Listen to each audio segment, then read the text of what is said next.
Hello everyone, and welcome to another brand new episode on my channel, Wonder Boho Book Club.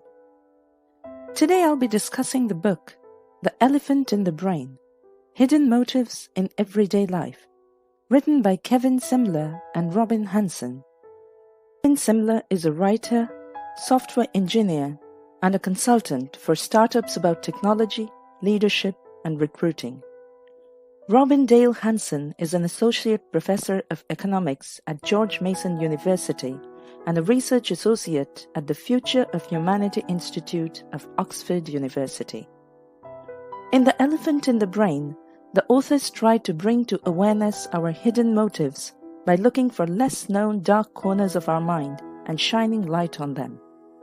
Humans are primates and political animals, so our brains are designed to help us with certain tasks such as hunting for food, and also social things like persuading others and even deceiving them to some extent. Although we pretend to be selfless and innocent, deep down we are all well aware of our selfish and scheming nature. However, we shy away from thinking too hard about the inner workings of our minds because it can make life more complicated. The authors refer to this dilemma as the elephant in the brain. It's hard to see everything when you're looking from the outside in, but once we get past our biases, it becomes easier to understand ourselves. Before moving ahead, please don't forget to subscribe to my channel. Part 1. Animals have motives but are unconscious of them. If you have ever watched chimps at the zoo, you might know about their habit of picking dirt off each other. But that isn't just for cleanliness. There may be deeper motives involved as well.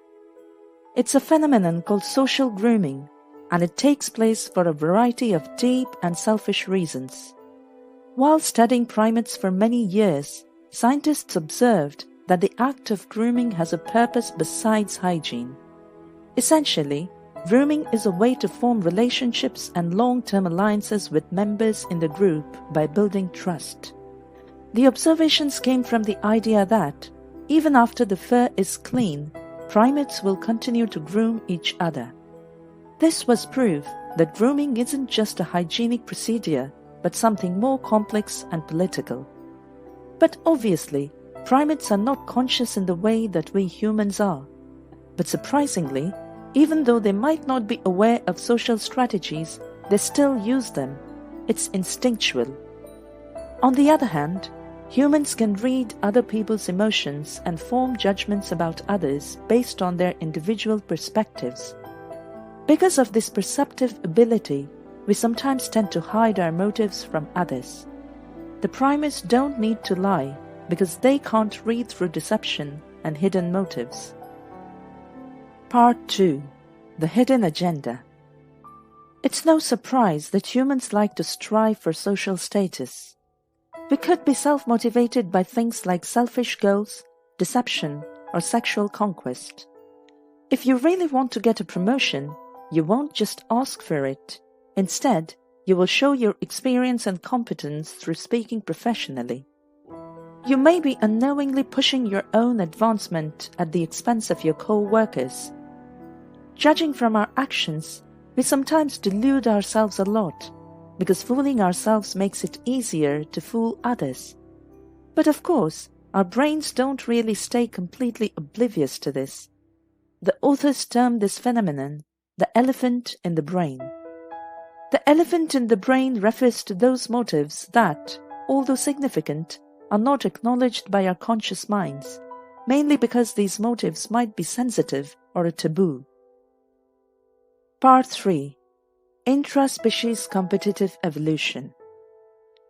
When we think of the evolution of the human species, we mostly think that it was because we adapted to challenging environments. We evolved to become intelligent because we had to deal with predators, natural calamities, and severe weather conditions. However, recent studies have led some to a different perspective for our quick evolution as a species. Some scientists say that our high level of intelligence is a result of intra-species competition, or that we reach the current stage of evolution as a result of competition with other humans. This means that people had to be strategic and manipulative if they wanted to get ahead, to win a mate, or to make allies. Let's consider the trees and bushes growing in a forest. They compete for sunlight to sustain themselves, because without any sun, they will eventually die and stop growing. The competitors can grow really tall in an attempt to get more sunlight and outshine their rival. Similarly, the social brain hypothesis states that there's always going to be competition in this world, so it's important that we grow big brains.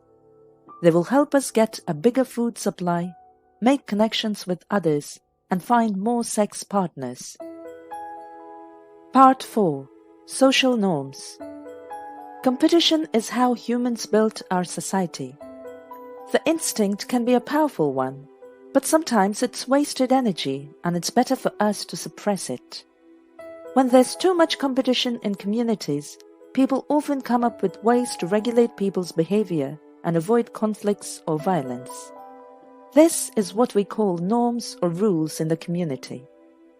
Putting this in supermarket terms, imagine a long line at the checkout. The norm is to wait patiently for your turn rather than cutting in when you see an opportunity. But we might still be tempted to go around the established norms, like pushing our way to the front or expressing annoyance at the long wait. This is just a reminder of how competitive we are. Hence, norms have to be followed collectively in order to function. It's not easy, but there are ways that can help the community run smoothly. To listen to more interesting summaries, please subscribe to my channel. Part 5. Body language. Thinking before speaking can be an issue. But how often do you think about the message your body is sending? Our conscious minds are mostly oblivious to other people's body language, or our own. We are so focused on what we are saying that we end up not noticing all the other important details, which makes it tough when trying to understand or have a conversation with others. You use facial expressions, body language, and eye movement to convey how you're feeling. For example, resting your head on your hand could show boredom or fatigue. These signals can also tell people how you're feeling about others. Part 6. Wealth and social status as advantages. Have you ever stopped to think about why some people spend a lot on cars and houses, even though they don't really need them? It's because flashy products signal wealth, which helps people get a leg up on the competition when it comes to sex or social standing. It's a phenomenon known as conspicuous consumption. There doesn't seem to be any rational reason why people need these luxury items. You only buy them because they'll make you look like a baller. Also, the things we own say a lot about us. They can be indicative of our success, the traits we esteem ourselves for, and more. It might be appealing to establish your green credentials at work by buying eco-friendly products or trading your gas-guzzling car for a more environment-friendly one. You might even decide to do it even though you know that this cuts into your bank balance. The real reason why you're doing this is not because you believe in the green ideology. It's what other people think is cool. In other words, the environment isn't the real concern here. People just want a do-over so they can show that they have made the best decision. Part 7. The role of art in competitive selection. Art has been a part of human culture since humans have been around. We often express ourselves through our appearance and how we choose to style our hair or communicate with tattoos and clothes. With this in mind, it's no wonder that art is so prevalent in almost every aspect of society. The question we might ask ourselves is, why do humans produce art in the first place? You see, it takes work and a lot of time to produce art, and it may not result in anything practical or useful either. Also, art has nothing to do with how humans reproduce or survive. Then why do we spend so much time and energy in producing different forms of art? The answer lies in sexual selection. Wasting resources can be a valuable signal indicating a person's survival surplus. If someone is barely getting by, they are unlikely to waste resources on just anything. On the other hand, if someone has a survival surplus, he will put all of those resources into art. Such behavior makes you more attractive and reaffirms your ability to provide for potential offspring in the future. Conclusion. Humans are animals, and because of this, our actions often fall under the same category as other animal instincts. The primary motive behind many of our actions is to survive and procreate, even when we don't know it.